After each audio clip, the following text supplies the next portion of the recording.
प्रकृति के स्थूल सूक्ष्म सभी रूपों में परमात्मा व्याप्त है। ईशावास्यमिदः सर्वनियत किंच जगत्यान जगत, उसी की सत्ता से सभी सत्तावान है, प्रतिष्ठित है, चेतन है और आनंद रूप है। वही एक तत्व विभिन्न रूप वाला होकर अनेक देव रूपों में विभक्त है और पृथक पृथक रूप से उन पदार्थों तथा द्रव्यों के देवता रूप में अधिष्ठित है। इस दृष्टि से सभी पदार्थों के अधिष्ठाता देवता भिन्न भिन्न नाम रूप वाले होते हैं। यथा प्रकृति के स्थूलभूत पंच तत्वों के अधिष्ठाता देवता क्रमशः इस प्रकार है। आकाश के देवता विष्णु, अग्नि के महेश्वरी, वायु के सूर्य, पृथ्वी के शिव तथा जल के देवता गणेश है। ऐसे ही तिथियों के देवता है, नक्षत्रों के देवता है, पृथ्वी पर के जितने पदार्थ है सबके अलग अलग देवता है। शास्त्र ने यह विचार किया है कि दान में जो वस्तु देय है उसे देते समय संकल्प में उस वस्तु के देवता का उल्लेख होना आवश्यक है। इसके लिए यह जानकारी होनी आवश्यक है कि किस वस्तु के देवता कौन है। इस पर शास्त्रों में विस्तार से विचार हुआ है। तैत्तिरीय आरण्यक में बताया गया है कि वस्त्र के देवता सोम है, गौ के देवता रुद्र है, अश्व के देवता वरुण है, पुरुष के देवता प्रजापति है, शया के देवता मनु है, अजा के देवता त्वष्ट्रा है, मेष के देवता पूषा है। इसी प्रकार अश्व और गर्भ के देवता निरृति, हाथी के हिमवान, माला तथा अलंकार के पदार्थों के गंधर्व तथा अप्सराएं, धान्य पदार्थों के विश्वेदेव, अन्न के वाक देवता ओदन, भात के ब्रह्मा, जल के समुद्र, यान आदि के उत्तानांगिर्स तथा रथ के देवता वैश्वानेर है।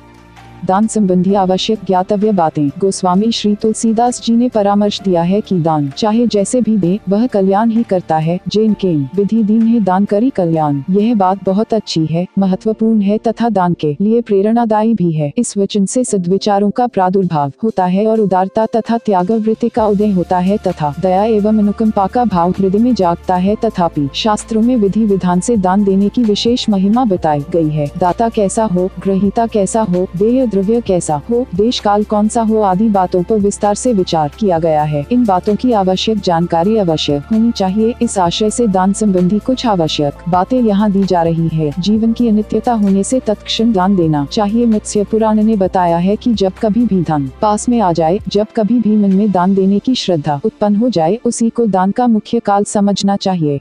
क्योंकि जीवन अनित्य है, इसका कोई भरोसा नहीं है, किसी भी क्षण कुछ भी हो सकता है। मृत्यु किसी की प्रतीक्षा नहीं करती, अतः दान देने में विलंब नहीं करना चाहिए। दान की महिमा तो अनंत है, तथापि एक वचन में बताया गया है कि दुर्भिक्ष में अन्न का दान करने वाला तथा सुभिक्ष में स्वर्ण तथा वस्त्र दान करने वाला, ये दो पुरुष सूर्य मंडल का भी भेदन करके उच्चगति को प्राप्त करने वाले हैं। मग्नरत्न दान विवेको द्योतमे नंदी पुराण का वचन। प्रतिज्ञा कर न देने से पुण्य का क्षरण वहने पुराण में बताया गया है कि दान देने की प्रतिज्ञा करके न देने पर और दिए गए दान का हरण कर लेने से जन्म भर का जो पुण्य संचित किया गया रहता है वह सब नष्ट हो जाता है। रात में दान न करे। स्कंद पुराण में बताया गया है कि सामान्यतः रात में दान नहीं किया जाना चाहिए, क्योंकि ऐसे दान का फल राक्षस ले लेते हैं और वह दाता के लिए भयावह होता है। किंतु यह निषेध ग्रहण आदि पर्वों के नैमित्तिक दान तथा काम्य व्रतों के व्रतानुभूत दान को छोड़कर सामान्य दान के लिए है। दान के लिए पुण्य काल सामान्य रूप से दान में किसी निमित्त रूपी पुण्य काल की अपेक्षा रहती है, तथापि कुछ ऐसे दान है जिनमें किसी देश काल आदि की अपेक्षा नहीं रहती। ये अवसर प्राप्त दान है। कुछ यहाँ दिए जाते हैं। उभयतोमुखी गो का दान। गो माता जब प्रसव कर रही होती है तब वत्स जब योनि द्वार से बाहर निकलने के लिए मुख की ओर से बाहर निकला रहता है,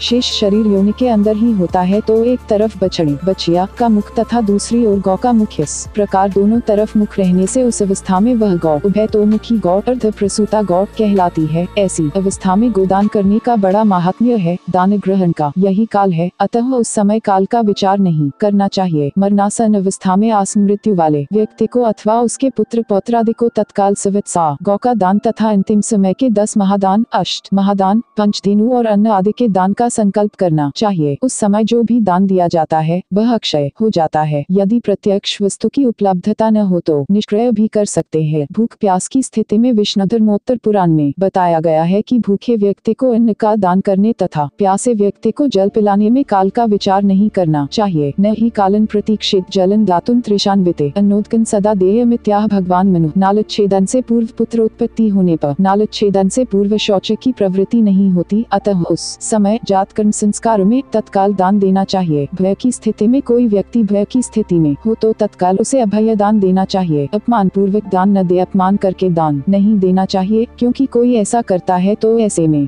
दान दाता ही दोषभागी होता है। कथा सुनने के लिए बहुत बहुत धन्यवाद। अगर यह कथा अच्छी लगे तो वीडियो को लाइक और शेयर करें। इस तरह की कथा सुनने के लिए चैनल को सब्सक्राइब जरूर करें। कमेंट में राधे राधे जय श्री कृष्णा जरूर लिखें।